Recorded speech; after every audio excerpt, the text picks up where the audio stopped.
नमस्कार दोस्तों, wealth sky के एक और नए इंटरेस्टिंग वीडियो में आप सभी लोगों का स्वागत है। मेरा नाम है सुधीर और बात करेंगे इस वीडियो में हम निफ्टी एंड बैंक निफ्टी के बारे में, दोनों के चार्ट को अंडरस्टैंड करेंगे, समझने की कोशिश करेंगे कल निफ्टी की एक्सपायरी होने वाली है, किस लेवल पे एक्सपायरी होगी और कल से फेड का जो इवेंट है वो स्टार्ट हो जाएगा और परसों रात में हमें आउटकम देखने को मिलेगा। 97% चांसेस है कि फेड रेट कट करेगा। अब कितना करेगा इसको हमें देखना पड़ेगा।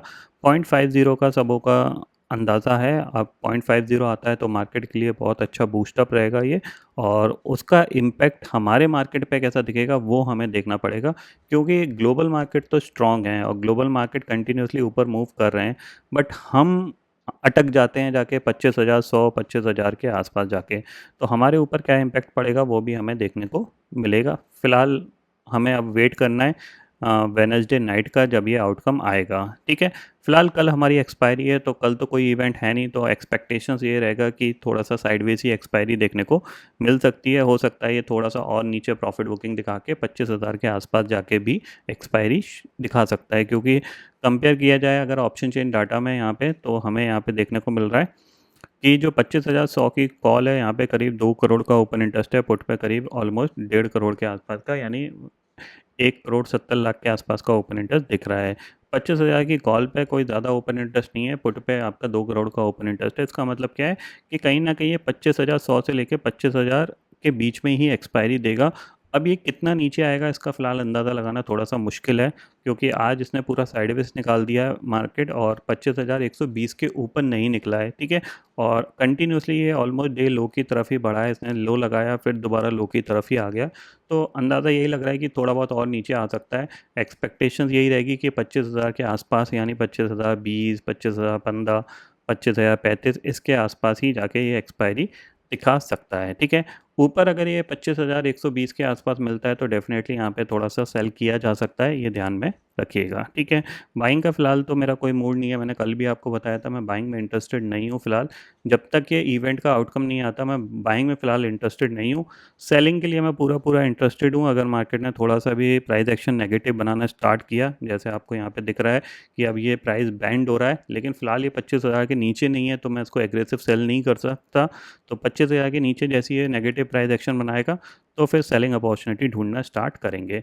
बाइंग के केस में मैंने आपको बताया कि मेरे को बाइंग से कोई प्रॉब्लम नहीं है। मार्केट ऊपर आ रहा है, बहुत अच्छी चीज़ है, but market as a option buyer मेरे को बाइंग साइड पे मोमेंटम चाहिए।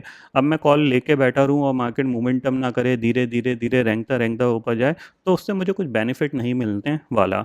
तो बाइंग के लिए मैंने स्टॉक में इन्वेस्ट कर रखा है, म्यूचुअल फंड में इन्वेस्टमेंट कर रखा है, तो इसीलिए मैं सेलिंग साइड की अपॉर्चुनिटी ज़्यादा ढूंढता हूँ कंपेयर टू बाइंग साइड पे। क्योंकि बाइंग साइड का मार्केट अगर मुझसे मिस होगा तो मुझे कोई प्रॉब्लम नहीं है। मेरे से कभी भी बाइंग साइड का मार्केट मुझसे मिस होगा तो मुझे कोई प्रॉब्लम नहीं होती है। क्यों? क्योंकि उसके लिए मैंने इन्वेस्टमेंट कर रखा है और वो इन्वेस्टमेंट हमेशा बाइंग साइड पे मेरे को प्रॉफिट देगा, सेलिंग साइड पे नहीं देगा। ठीक है ना? इसीलिए मैं सेलिंग साइड के मार्केट को ज़्यादा फोकस रखता हूँ कि वो मुझसे मिस ना हो। इसीलिए मैं थोड़ा सा शॉर्ट साइड की जो भी पोजीशन होती है उनको बनाने की कोशिश करता हूँ, ताकि अगर मार्केट गिरे तो मेरे को शॉर्ट साइड पे जो प्रॉफिट बनता है वो कहीं ना कहीं जो मेरा पोर्टफोलियो है उससे मैं जो लॉस आता है उसको कहीं ना कहीं कवर अप कर देता है। तो बाइंग के लिए मैंने इन्वेस्टमेंट कर रखा है और उसके बाद भी अगर बाइंग के मार्केट को मैं पकड़ लेता हूँ तो बहुत अच्छी चीज़ है। नहीं तो फिलहाल तो मैं बाइंग में इंटरेस्टेड नहीं रहता, क्योंकि मेरे लिए सिंपल सी चीज़ है, एज अ ऑप्शन बायर आपको मोमेंटम चाहिए। अब आप रिस्क तो ले रहे हो और उसके बाद आपको मोमेंटम ना मिले तो उसका कोई फ़ायदा होता नहीं है। ठीक है, कल की एक्सपायरी मोस्ट प्रॉब्ली मेरे को जो लगता है वो यही है कि 25,000 के आसपास जाके होनी चाहिए, क्योंकि यहाँ पे 25,000 की कॉल में ठीक ठाक सा प्रीमियम है अभी, और पुट ऑलरेडी डाइल्यूट हो चुकी है, 18 पे आ चुकी है। सुबह सुबह ये तो बहुत इजीली 10-12 रुपए पे पहुंच जाएगी। तो मार्केट कहीं ना कहीं धीरे धीरे नीचे की तरफ आने की कोशिश कर सकता है 25,000 के आसपास। ऊपर ये 25,000 130 120 का जो ज़ोन रहेगा ये इसके लिए रेजिस्टेंस का ही काम करेगा, तो यहाँ कहीं मिलता है तो डेफिनेटली थोड़ा सा सेलिंग पोजीशन बनाई जा सकती है। ठीक है, बैंक निफ्टी की बात कर लेते हैं। इसने आज 55,000 को निकालने की कोशिश करी थी, बट उसके ऊपर क्लोज नहीं दे पाया और ना दोबारा से इसने इसको क्रॉस कर पाया। अब ये ट्रेंड लाइन है, इस पर नज़र रखना, नीचे की तरफ जा तो रहा है धीरे धीरे। तो बैंक निफ्टी पे आप नज़र रख सकते हो, थोड़ा सा इसमें भी प्रॉफिट बुकिंग आ सकती है, ये ध्यान में रखिएगा। क्यों आ सकती है उसके पीछे का रीज़न ये है, सीधी सी बात ये है, अगर आपको डे चार्ट पे दिखाऊं मैं, अगर मान लीजिए ये एक नेगेटिव ट्रेंड बना है यहाँ पे, ठीक है, यहाँ से ये इसने एक नेगेटिव ट्रेंड बनाया है, ठीक है। तो ये इसका एक ब्रेकडाउन लेवल था जो कि यहाँ पे इस लेवल पे है, ठीक है, क्योंकि यहाँ पे कंटिन्यूसली सपोर्ट ले रहा था।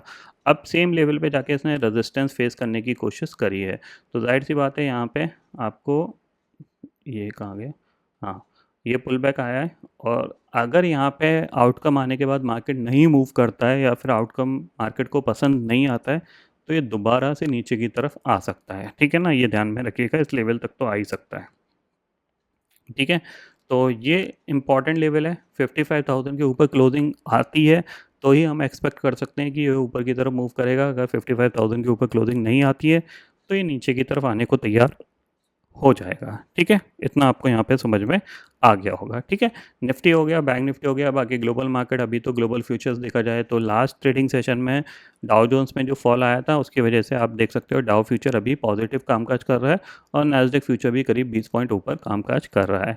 अब देखते हैं क्या होता है, ये 2 दिन थोड़ा सा सरप्राइजिंगली मार्केट के लिए थोड़ा सा वॉलेटाइल भी हो सकते हैं, इन पे आप थोड़ी सी नज़र ज़रूर रखिएगा, ठीक है। तो फिलहाल दोस्तों इस वीडियो में इतना ही है। आई होप ये वीडियो आपको पसंद आएगा। वीडियो पसंद आता तो लाइक और शेयर ज़रूर करिएगा और चैनल को जो सब्सक्राइब कर लीजिए, क्योंकि मैं सुधीर लेके आता रहूँगा हर दिन आपके लिए नए नए वीडियो।